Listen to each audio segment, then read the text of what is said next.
Ah là là là là! Quel chapitre! Vous allez voir, les démonstrations. Ne faites pas l'erreur de vous dire, étant donné qu'il y a 4 vidéos seulement, que ça va être facile. Malheureusement, c'est plutôt le contraire. Étant donné qu'il n'y a pas beaucoup de vidéos, il n'y a pas beaucoup de recettes ou de formules magiques que je vais pouvoir vous montrer qui vont fonctionner à chaque fois. C'est vraiment un chapitre où il va falloir travailler très fort. C'est un des chapitres les plus difficiles de l'année. En fait, c'est un chapitre plutôt abstrait. Avant de commencer, je vous recommande toujours de faire imprimer les notes de cours trouées. Comme ça va être plus le fun de m'entendre ou de me regarder. Vous allez pouvoir écrire en même temps dans vos notes de cours trouées. C'est un très bon support. On commence. Je disais que c'est un chapitre abstrait. Vous allez voir pourquoi. Regardons le rectangle ABCD. Il va falloir montrer que les diagonales AC et BD sont isométriques. Alors, le but du jeu ici, c'est de montrer que les diagonales ont la même mesure, ont la même longueur. Je ne sais pas si vous avez remarqué, mais j'ai mis des lettres. A,0, A,B. J'ai mis des lettres comme coordonnées. Pas uniquement des lettres, parce qu'ici j'ai écrit 0,0, donc il y a un des sommets du rectangle qui est à l'origine du plan cartésien. Mais pourquoi j'ai mis des lettres? Pourquoi j'ai pas mis, par exemple, les coordonnées du point B sont 5,0? Parce que si ici j'avais mis 5,0, j'aurais pas pu englober tous les rectangles au monde qui existent. J'aurais simplement englobé la famille des rectangles dont la longueur est de 5 unités. Mais moi, je vais parler de tous les rectangles, donc la meilleure façon, on va lire la phrase ensemble, la meilleure façon de gérer tous les rectangles, ce n'est pas avec des nombres ou avec des chiffres, mais c'est avec des variables. Alors, c'est pour ça, les coordonnées du point B, j'ai mis A,0. De cette façon, on peut rassembler comme un leader tous les rectangles au monde pour faire des démonstrations. Et ça, c'est l'art de l'abstraction. Alors, au lieu de gérer ce qui est concret, comme un nombre 5, c'est plus concret en tout cas qu'une variable A. Alors, au lieu de gérer du concret, on va gérer de l'abstrait. Tout simplement. En passant, l'esprit du chapitre, c'est maintenant que ça se passe. Si je veux montrer que les diagonales ont la même longueur, ben avec ici mes petites variables A et B, ben je peux trouver les mesures du segment AC et du segment BD. Alors on se rappelle de la formule de la distance entre deux points, la mesure du segment AC, le x du point C moins le x du point A, comme dans A moins 0. C'est écrit ici A moins 0 au carré. Et le y du point C moins le y du point A, comme dans B moins 0. Finalement, ça va faire racine de A2 plus B2. Ça, c'est la longueur, la mesure du segment AC. Bien, pareillement, le segment BD, la diagonale BD, bien, on recommence le x du point D moins le x du point B, ce qui va faire 0 moins A. On le revoit ici, 0 moins A, au carré. Pour le y de D et le y de B, bien, ça va faire B moins 0, ça va faire B au carré. Avez-vous remarqué, moins A au carré, je l'ai remplacé par A au carré. Bien sûr que moins A au carré, c'est toujours la même chose que A au carré. Par exemple, si A est égal à 8, ben moins A au carré, ça va donner 64, et A au carré va donner également 64. Donc, ça ici, c'est un petit morceau de sagesse que je lance à l'écran, puis j'espère que ça va vous interpeller une couple de fois dans le chapitre. Donc, la mesure du segment AC est égale à la mesure du segment BD. Donc, les diagonales de tous les rectangles sont isométriques. Grande joie. On poursuit. À propos des lettres A, B, C et des autres lettres qu'on place, on veut toujours avoir le plus petit nombre de lettres possible. Par exemple, ici, si j'ai un carré, ben, ici j'ai le point A, 0, 0. Ici, je pourrais prendre A,0, mais étant donné que c'est un carré, la distance qui est ici, c'est la même que la distance qui est ici. Donc, je vais également, pour l'ordonnée du point C, je vais prendre la même lettre A. Donc, les coordonnées du point C, son abscisse CA et son ordonnée CA. C'est la signature d'un carré. Et finalement, ici, on va écrire 0A. Une seule lettre est nécessaire pour parler de tous les carrés au monde. À propos du point 00, on l'utilise le plus possible. Bien certainement, c'est plus facile à faire des calculs. Personnellement, j'aime mieux travailler avec un carré rouge qu'un carré orange, parce que lui, il est tout croche dans le plan cartésien, tandis que lui, ça va être plus facile de généraliser tous les carrés, de faire une abstraction, en le plaçant quand même à 0, 0. Donc, on met le point A dans l'origine du plan cartésien. Bon! Voici, dans toutes les vidéos que je vais faire, le moment le plus important. Comment faire une vraie preuve? Disons qu'il y a 4 étapes pour y arriver. Voici une phrase. Tout un défi. On respire calmement avant de la lire. Sachant que ABCD est un parallélogramme et que E et F sont respectivement les points milieux des segments DC et AB, il faut montrer que le quadrilatère AECF est aussi un parallélogramme. Ouf! J'espère que ça vient avec un dessin. Il est là, le dessin. Alors, le parallélogramme est ici. E et F sont les points milieux. E, c'est le point milieu du segment CD et F, c'est le point milieu du segment AB. Il faut montrer que ce qui est enfoncé, AECF, est également un parallélogramme. C'est tout un défi. Voici les 4 étapes en or. Le résumé du chapitre, ça se passe maintenant. Hypothèse. Ce qui est à montrer. Vous ne pouvez pas dormir maintenant. Ne pas dormir, c'est important. La preuve, la démonstration, et finalement, une petite conclusion. Ça, là, c'est le plus important. Maintenant, on y va une étape à la fois. Les hypothèses, ça veut dire qu'est-ce qu'on a au départ? Bien ici, on pourrait décrire la forme, on pourrait dire ce que j'ai au départ, c'est un parallélogramme, ABCD est un parallélogramme. Ça commence bien, hein? Ensuite, les coordonnées principales. Et là, il va y avoir des petits traumatismes. Attention. Lui, le point A, 0,0. Personne n'est mort, j'espère. Le point B, A,0. Le point D, B,C. Tu n'es pas obligé de prendre les mêmes lettres que moi, mais il faut avoir la même mécanique de lettres.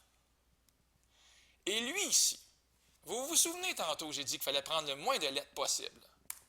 Regardez ce que j'ai écrit, A plus B, C. Comment ça que j'ai fait ça? De quel droit je me suis servi de la lettre A et de la lettre B qui étaient déjà existantes? Je vais tout de suite vous le dire. Regardez. Est-ce que l'abscisse du point C vous tourmente? Absolument.